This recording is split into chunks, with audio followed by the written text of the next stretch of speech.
So this time, I did check my camera angle. Don't get on me for sitting in suit pants on the ground because I don't care. If you want to know why I am dressed like this, too bad. This is Mountain Dew Voltage. It is good. I'm not sponsored. It is good. Haven't had one of these in a really long time because, it's not exactly a common flavor, and I really only find it at specific gas stations. And because of that, also it's just expensive like this. I can find it at a grocery store in cases. It's been a while. It's been a minute.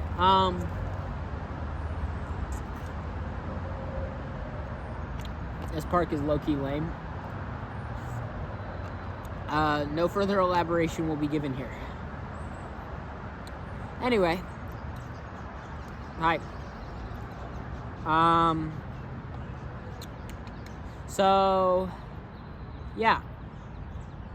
I apologize for my L cameramanning, as usual.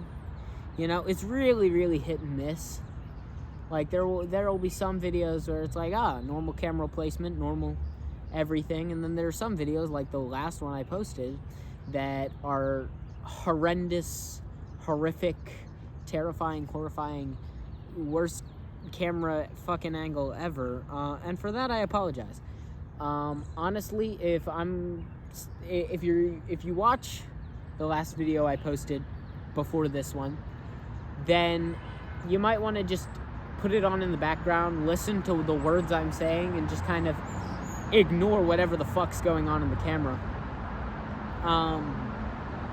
I'm in public this time, which, I've been in public before because, I regularly record at parks, but not the kind of public that I'm in right now. Literally, the sidewalk's right there. People can walk past me. I haven't seen anyone over here for, the past 15 minutes. You might be able to hear the cars as well, and the birds. I'm competing against a lot of things for noise, but fortunately I'm naturally loud. So yeah, it would be kind of awkward if a person just walks by, but free will exists. That's how I found this part of the park, because I hadn't seen this the last time I was here. So yeah, people are maybe gonna come through. I might stop for a second, quiet down a bit. I might recognize the person, just acknowledge them, be like, hey, what's up, or something. So, possibilities. We'll see. Maybe, maybe not. Yes, it's very blue. No, things don't naturally do this. I don't care. Anyway. So when I initially made the video where I talked a lot about Shakespeare was supposed to kind of be just a tangent, and it kind of ended up being the whole video, which I kind of also expected. But the main topic I had in mind was poetry, sorta. I've always enjoyed poetry in, as an art form. I haven't really read a lot of poets, but I've always enjoyed the art of poetry. I've always enjoyed rhyming words. It's fun. I don't know. It's just something cool, something interesting. Damn, earlier the weather was so gray out. Literally, it was raining. It was super gray. My clothing matched the sky, and now it's bright and sunny. Ugh. I'm just playing. Bright and sunny's nice, but it's not as nice as just when you're just chilling in the foggy, nice, gray weather. It's quite calming, soothing, relaxing. Right now I have the beating sun on my face, which may or may not horrifically burn me, because it loves to do that. My brother got the genes where he's not even really capable of being sunburnt. Lucky him. Anyway, enough of my bitterness. Yeah, poetry. I like poetry. I've written poems, and to be honest, I think they're pretty good. Now, to be fair, I don't think I've written that many serious poems because I can't take myself seriously most of the time. Like, I take myself seriously here a bit of the time, but I'm not trying to find words that rhyme, you know? I'm not trying to fit my vocabulary to the things that I want. Like, I'm not trying to fit the things I say to the vocabulary used or whatever. So, serious poetry isn't something that I've done a lot of. It really isn't. I made some poetry a couple years ago about the Duolingo owl. I made some poetry, like, about... a lot of it was just silly poetry. Funny, goofy.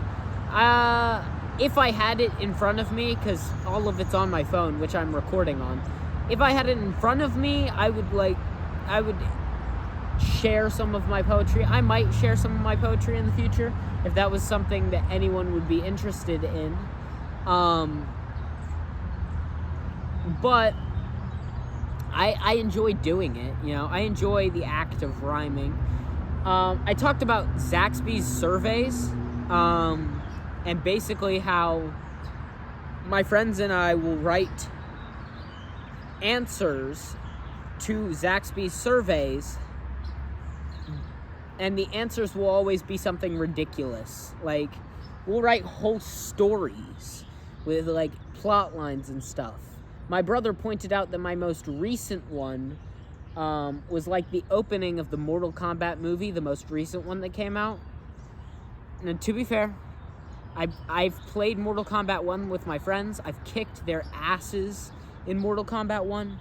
But as far as Mortal Kombat goes, I'm not caught up on the lore. So this probably is just actually the lore of Mortal Kombat. But it also happens in the opening of the movie, where basically, like, Sub-Zero shows up to, like, kill Scorpion and his family. And, like, he hides his child in, like, under the floorboards and stuff. And then Sub-Zero kills him. But then, he comes back from hell later in the movie. But basically, like, yeah, my most recent Zaxby's thing was similar. It was, like, about Samurai Chicken. And how the Samurai Chicken, like, it follows this one Samurai Chicken. I didn't name him. And he was just, out on a walk in the brisk mid-morning. And then he suddenly feels a presence, something he can't shake. Usually his training would lead him to believe that he could face a threat alone, but his instincts knew that he could not face this threat alone, and so he just ran back to his master's house and was like, the only words he could choke out, he didn't even know how he knew to say these words, but it was like, they're coming. And then he, hides in the cellar, and while he's in the cellar, he stumbles across a scroll that tells him of the Zaxby, the race of warriors who, feed on the life force and energy of the samurai chickens. And yeah, and then the master dies, and he's like, I don't know how I'm gonna do it, but I'm gonna do it. I am the oncoming storm, and I will not be stopped. That's the type of shit that I come up with for Zaxby's survey answers. Like, it's supposed to be, the whole point is you, like, rank how well they did on certain, like, facets of the restaurant, and then at the end, you give your own personal comment or statement as to, the quality of your experience and the quality of your food, right? And that's not what we do at all. And you're probably saying, well, what does this have to do with poetry other than the fact that it's also kind of funny? Well, actually, my first Zaxby's survey answer ever was a poem. Now, I don't recall how it went fully because of the fact that this was before I started logging them. Because if you put in your comment for a Zaxby's survey and you press enter, then you no longer have access to it. It's in the hands of Zaxby's now. So I did not document it because I was not thinking, because it was the beginning of the journey, you know? It got me to where I am. I've talked about,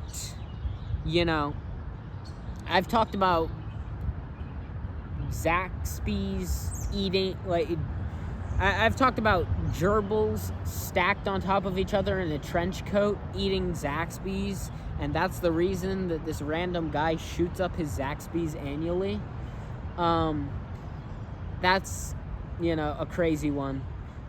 We got, stories about, lab experiments where it turns out that the new lab assistant is actually a reincarnation, or maybe not even a reincarnation, but a regeneration of the infinite chicken who is being harvested for Zaxby's delicious chicken.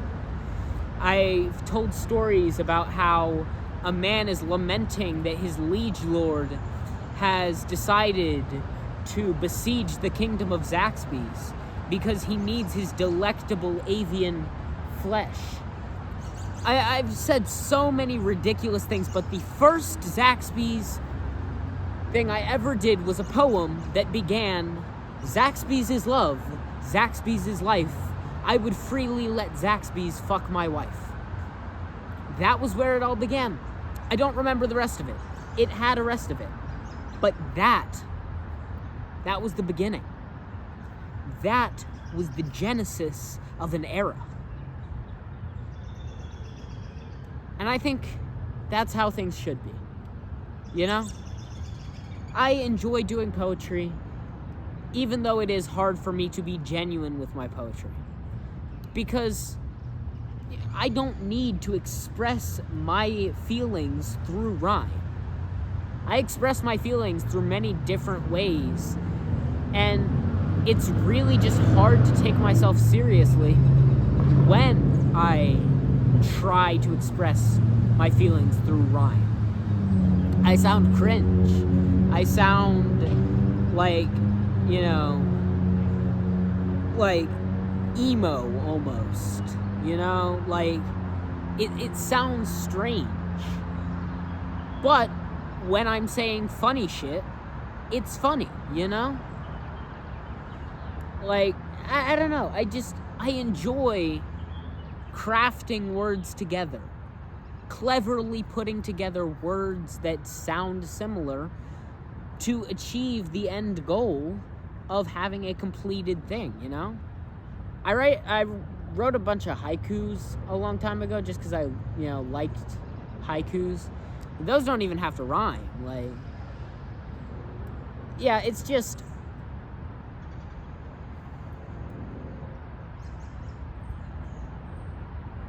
I don't know.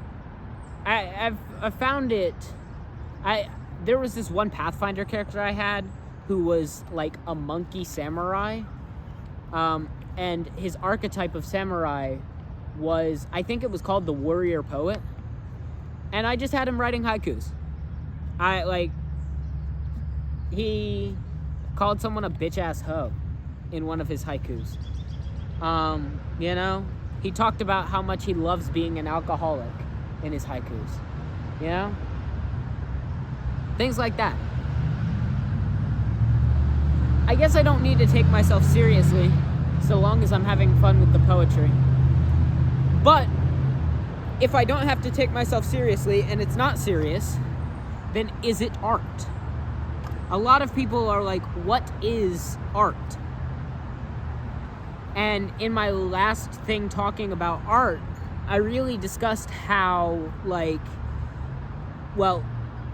Shakespeare is art, especially because of how well feelings are expressed, where characters will either wear their feelings on their sleeves to those around them or to the audience, and where they will eloquently and beautifully express everything that's going on around them, internally and externally.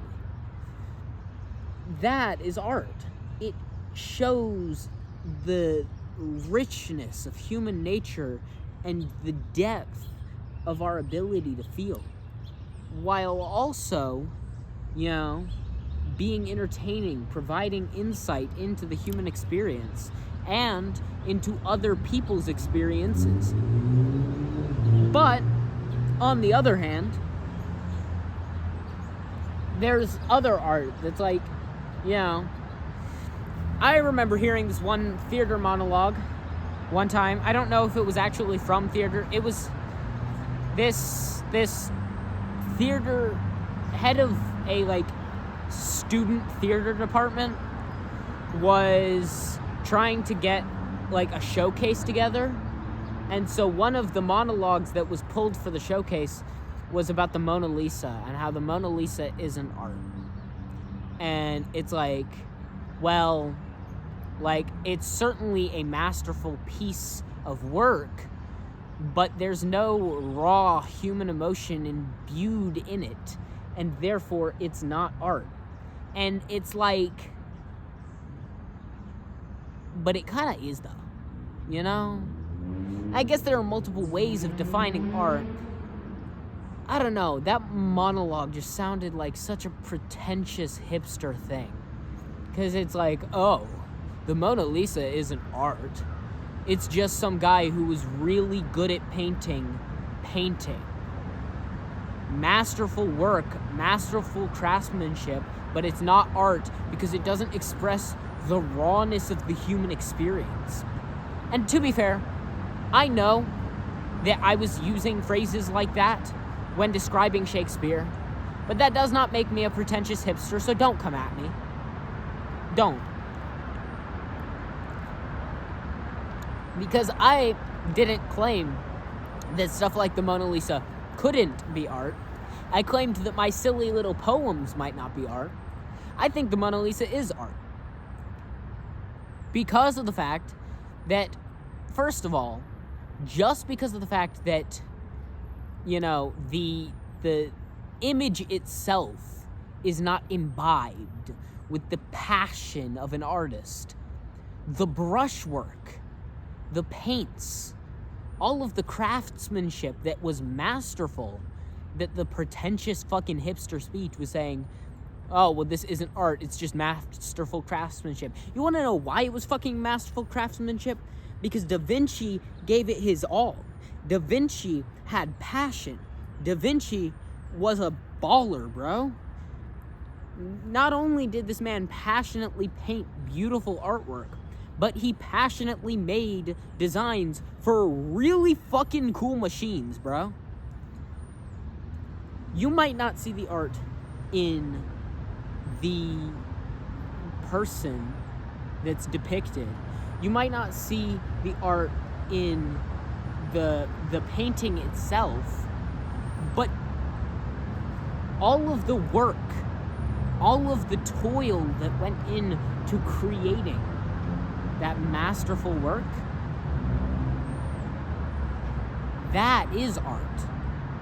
In fact, even something that is built for practical purposes exclusively, something that you engineer, something that is, something that's designed only for use by a person, that has no real reason to be artistic in the first place, can be art.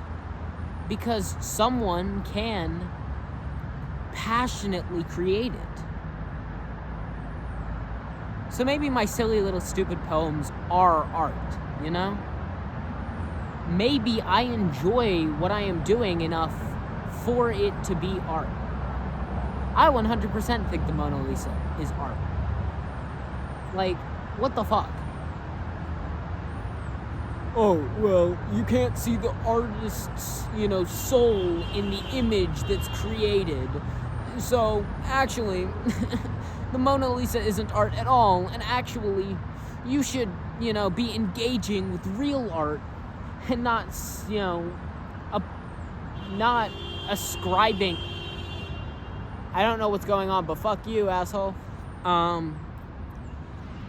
You shouldn't be ascribing so much value to just a really good painting. It should be real art, like my fucking like $0 fucking bullshit. I don't know. Clearly it was a disgruntled artist who's mad that their art isn't worth $14 million. I actually don't know how much the Mona Lisa is worth. Who isn't, I feel like it was, the monologue was written by a disgruntled artist who was mad that their art isn't worth millions of dollars. Because that's the only reason I can think of. That would be like me saying that all of these stupid YouTubers, they're not making real videos. They're just, reacting to things or doing challenges or doing whatever the fuck they do. No, the only real videos are the ones where, you talk to the camera and you talk to it as if you're simultaneously talking to yourself and to a small audience of people that actually feels like they connect with you. It's like, no, that's just what I do. Regardless, the pretentious hipster bullshit is just that. Bullshit. The Mona Lisa is definitely art. I think Da Vinci put a lot of time and work into it, and a lot of, I would wager that a lot of the things he did, he was passionate about. He enjoyed painting, That was his craft. The picture that he gave is beautiful. But everything behind making that picture, I think, is more beautiful. So yeah, I guess my stupid, silly little fucking poems are kind of art, in a sense.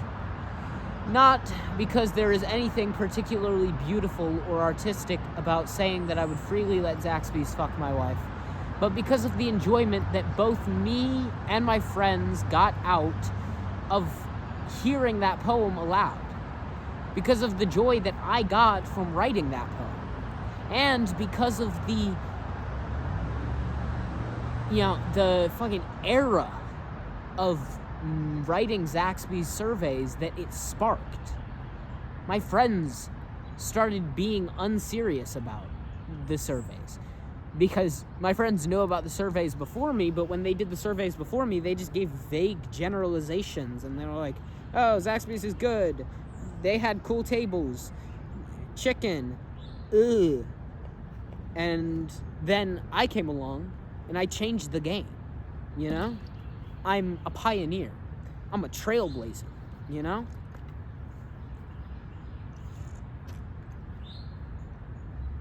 And now we write ridiculous stories.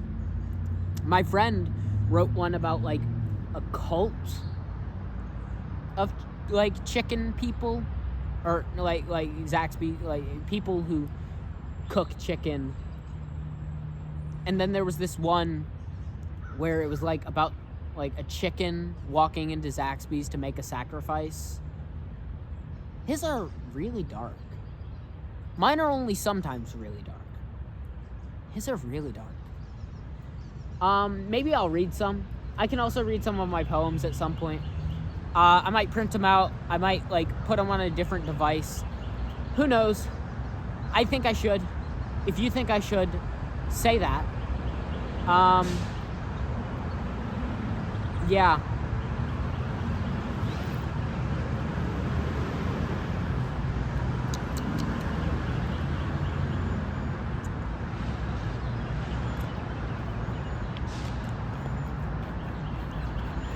Yeah, I like my stupid little poems. Anyway.